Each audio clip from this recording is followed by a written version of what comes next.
So there's the possibility of this social chaos erupting and just destroying ourselves. And then what will happen?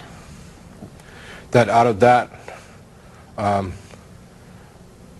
God plans through God's inspiration to raise people up who will live in harmony and love and gentleness with one another and with the creation. Describe that, because I was reading that to somebody and they said this sounds like something out of a sci-fi novel. Yeah. It's something they had never even heard of, never even conceived in their own minds. Well, what they told me, I had never heard of or considered. If you had asked me before my experience what would the future look like, I would have said Star Wars. High tech. You know, doors that go whoosh, whoosh, when you approach them, right? You don't have to touch them, they go whoosh, whoosh, and you could talk to the computer and the computer would talk back to you. That's what I thought the future was going to be. Because that's where we're heading, we think. Yeah. Yeah. And what they were saying was a world of incredible simplicity, living in great harmony with nature, even to the point of us living in harmony, in control of the weather and all the elements. How? How so? God created us to be stewards of this planet, caretakers of this planet. And we've done a poor job. And they told me that we have a lot of capacities that have never been released. Our relationship with the animal kingdom and vegetable kingdom and with the whole planet, in time, as we become spiritually more sophisticated and wiser, we'll live in harmony with those systems rather than seeing them as our enemy. Remember when you were a kid, did you have to read Moby Dick? And the whole idea was nature was something to be dominated and killed because nature was like ultimately hostile to us. Completely wrong. We need to be going the other way with nature and learning to live more in harmony with it. And it will live in harmony with us. And so you have, you described it as people living very modestly. Yeah. And basically they only had enough food to survive and only enough material possessions. But they could grow food at will. So they didn't need, I mean, they had no anxiety. You know, I never thought of this before, just to agree. They lived the way Jesus and his disciples lived. Right. You know, And that kind of spoke simplicity. telepathically. All over the whole world and the whole universe. They could talk to people, intelligent beings all over the whole universe. And when People didn't fear death because they knew that death was just a transition to moving on to a higher state. People lived, first of all, they lived to love and nurture and raise the children. Everybody's number one priority was the raising of children. And they made it, Jesus and the angels made it really clear to me that that's what we should be doing. We should make children our number one priority. Secondly, they lived to love and support one another in their intellectual pursuits, their artistic pursuits, their musical pursuits, whatever it is people were interested in. People lived to support one another in that. And people lived in harmony. They said when somebody got out of harmony with the rest of the community, the whole harmony, the whole community cared about that and was involved with trying to bring that person back. And when they got sick, they would pray them back to health. There was they eliminated sickness because when someone got sick, they would just heal them. Now this was in 1985, and you said that they said this would occur in 200 years. Yeah. Well, I think it's pretty preposterous, but who am I to argue with God, you know? I mean, I told him, I said, it's ridiculous. I did. Well, after you're around Jesus for a while, you know one of the things you realize, you can say anything you want to. I mean, you don't say ugly things, but you say what's in your heart. Sure. And that's what he wants to hear from us. He doesn't want hypocrisy. He doesn't want formality. He doesn't want nonsense. He wants from your heart, from the core of your being. What do you really think? What do you really feel? He understands. He's been around. You know, there's nothing we can do to surprise Jesus. So what happens after that then? How long does that life last? I don't know. I don't know. That's not the second coming. That's just a better world, making the world more the kind of place that God created to be. And I didn't inquire sort of beyond a that. heaven on earth?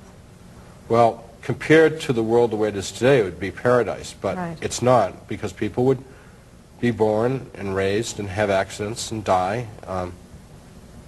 I mean, it's not eternity on earth. It would still be earth, and the same laws of physics would apply. We would just live in a much more sophisticated relationship with our environment. Which means, because our relationship with the environment was so much more sophisticated, it's actually much simpler. Right. Yeah. Now you said the bad things that could happen, for example, to the United States, could happen, but through prayer, through conversion, that could end. And God has sent us guardian angels, or angels, Right, millions to of them. millions to help us. Let's talk about that. First of all, what do they look like? Well, I've seen the guardian angels in many forms, and they can take different forms because, well, first of all, they can appear to be just like a regular person, and you don't know it. And I've had the experience, and I've met many people that had the experience of meeting someone, and they're like, wait a minute, that was impossible. That was an angel. That couldn't, you know, I mean, that it defied the laws of physics. They were here, and then they were, you know what I mean? Right, right. So angels can appear to be like people, but they also, I've seen angels in their full-blown glory, and the room is so bright, it's like you had 1,000,000 candle watts of electric power going on, and they're radiant and beautiful and And you've full painted of them, color. but you can't. Yeah, it's a failure. I mean, I'm like such a... but they so don't have inadequate. angel wings like the little cherubs we well, look no, at. the wings actually, you know, it actually come from, in the Bible, it talks about that they radiate. And that has come to be translated as wings. But it's actually that they radiant appendages, and that's what they do. Angels give light. They're radiant beings, as opposed to you and I, who are opaque beings and absorb light. They give off light, but it's spiritual light. And They're beautiful. And they're meant for us for what reason? For what purpose? Well, first of all, they love us. They're emissaries from God, but they are very constrained about how much they would intervene in our lives. And they're in constant communication with God about how much or how little they can intervene, because it's the nature of an angel that they want to intervene all the time.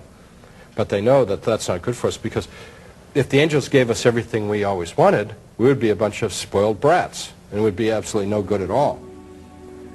So they love us, they're with us, they take our concerns to God, they help us in subtle ways. Protect Like us? who hasn't had an example of you lose something, and you finally, after looking for it, you say, oh, God, send an angel and just help me find my checkbook. And all of a sudden, boom, right? There it was all along on the top of the desk, and you go like, how did I miss it? I mean, they do help us sometimes in lots of languages, but one of the ways that they help us is they're constantly trying to point us in the right direction, which is of love and compassion. And But you said also in your book, I would like you to clarify this, you talked about how maybe even if we die, we can sort of become guardian angels for loved ones who are still back here. You don't mean transforming into an angel. It's sort of just, you used it as they said a that metaphor. some people that have like a real attachment can be around the people that they've left behind for a Because while. we've always been taught that a human being cannot become an angel. Yeah, but we ultimately will be even greater than the angels. Right. But what you Ultimately. mean is a protector No, like I an mean, angel. when you talk about, I mean, this angel means several things. It can be any messenger of God. So I could be like an angel. I could say, I'm being an angel to you, you're Sure. an angel to me. But really, it's a class of beings who is created perfect and good and always does the perfect will of God. You know, they've never lived in this world. They've never, you know, gone through the struggle of making these choices between good and evil that we go through. There have been many reported apparitions, visions of the Blessed Mother, of Jesus, of other saints, all across the world throughout history.